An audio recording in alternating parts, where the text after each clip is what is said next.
Hello everyone, welcome to my channel Biomystery. I am Venvila Bonik and today I am going to do mechanism of organic reactions. In any organic reactions, the bonds of the reactant must be broken to form new bonds so that product can be made. So this is what we will learn, that how this bond breaks, what is the driving force behind this cleavage of bond. So this is what we need to learn for the upcoming reactions that we will see.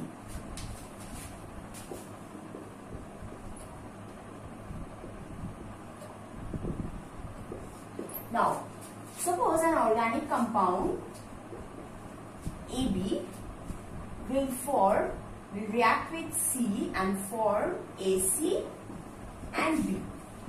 Suppose this is a kind of reaction that will take place. So, to form AC, the bond between A and B must be broken so that this B is free to react and A is free to react with C. So, it will form AC and B will be left behind. So, this is what we will discuss, that how is this bond broken and what is the driving force behind this cleavage of this bond. In any organic reactions, the first step that happens is the cleavage of bond, or we can say bond fission can take place. After the cleavage has been done, intermediates are formed. Different intermediates are formed, and we have attacking reagents as well, which will attack the intermediate so that new products are formed. And lastly, all this mechanism will depend upon some effects or forces. Those are few effects that we will discuss, like inductive effect, resonance. So the driving force behind all this cleavage of bond and attacking of reagent, that will depend upon the forces that are acting in between them. So first is the cleavage of bond. Now, bond fission or bond cleavage can take place in two ways.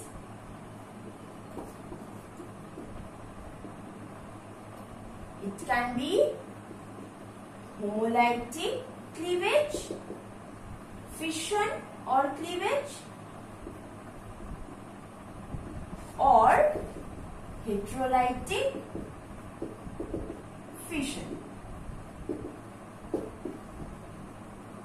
Now, as the word homo means equal, so if any bond, this carbon-carbon bond, if it is broken equally, that means the electron that is shared by this carbon atom and the electron that is shared by this carbon atom, they will get their equal number of electrons. So, the bond will be fission like this.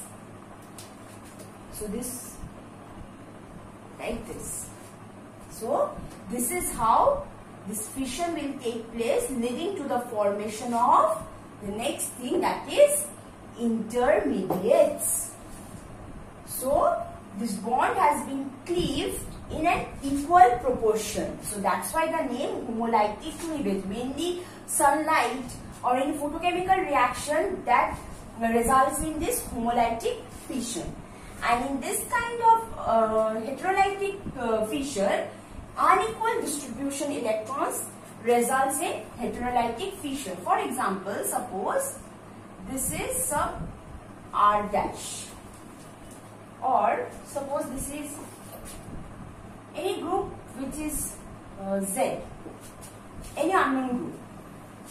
Here, either this Z can take more electrons, giving few electrons to carbon.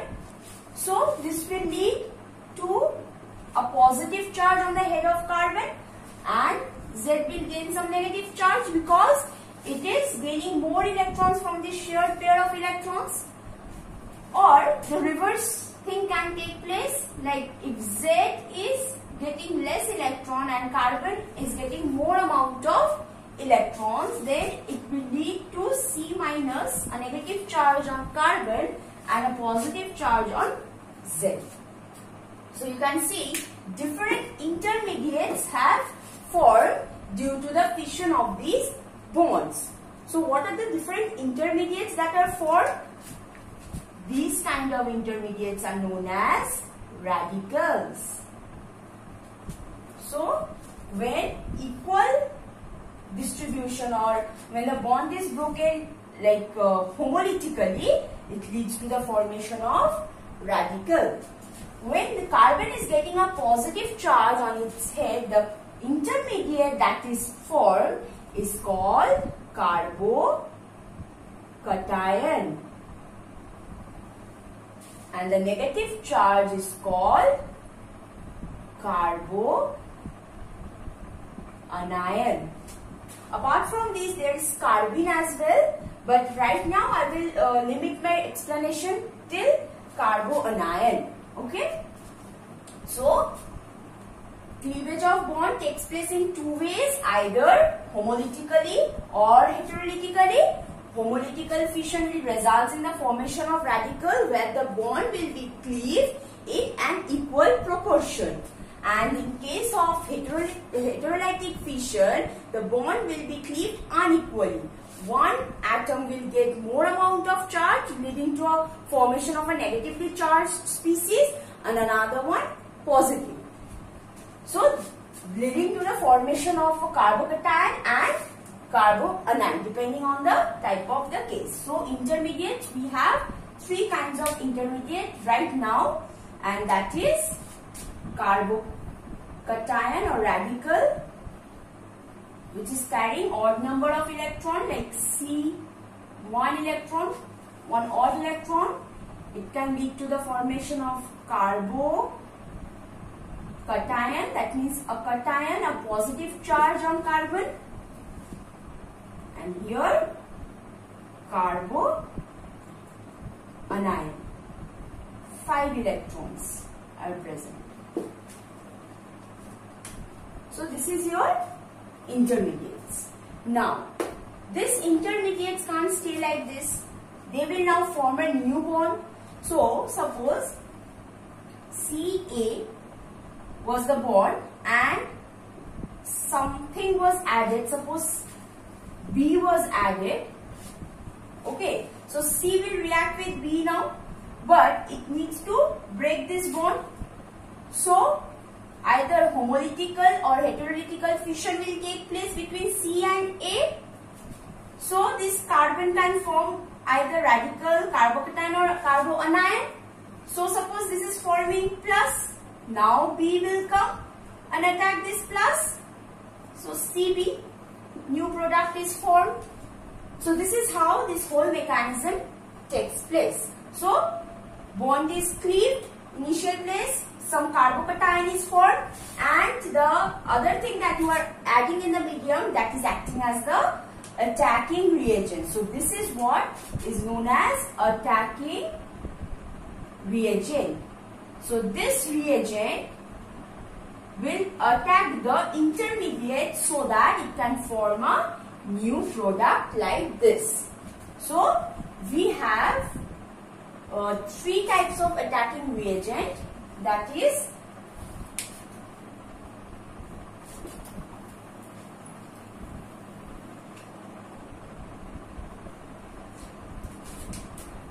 attacking reagents can be one, a nucleophile. What is a nucleophile? See, if you break this word, it is a 2-word nucleo and phile. Nucleo means nucleus. Phile means affinity, loving. So it is nucleus loving. That means it has affinity towards the nucleus. In other words, it has affinity towards the positive charge. So that means the reagent must be a negatively charged reagent. That's why it has affinity towards the positively charged. So nucleophile is an electron rich species. It It is an electron-rich species. Okay, which attacks a carbocation. So nucleophile will attack the carbocation because carbocation has a positive charge on its head. Next attacking reagent is the electrophile.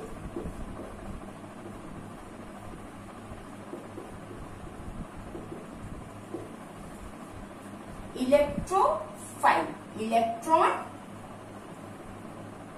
loving or affinity.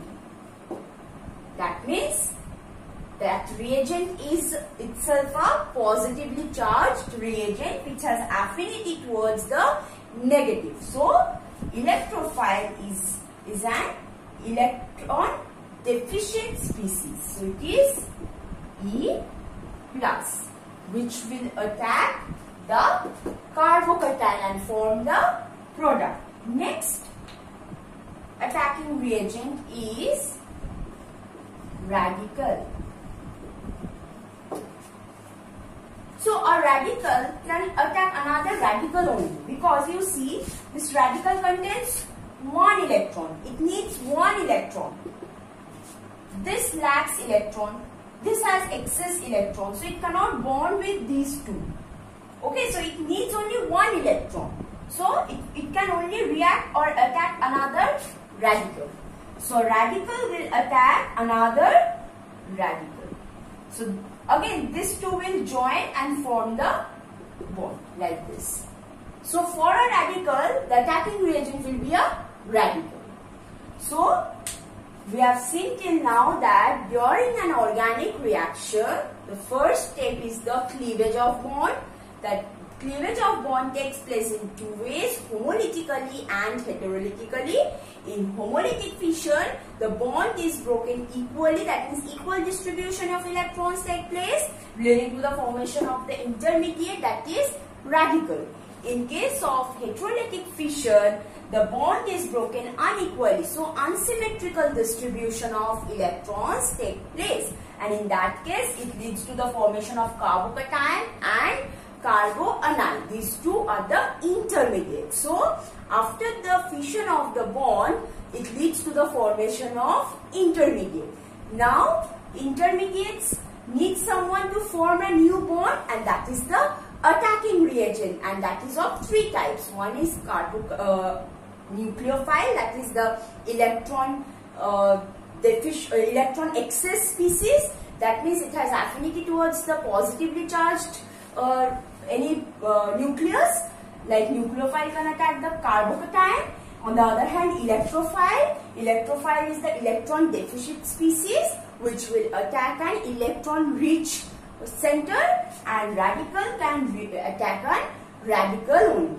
So this is an introduction towards this mechanism of organic chemistry. Now we will see the driving force behind all this fission of bond and attacking of this reagent to the intermediates.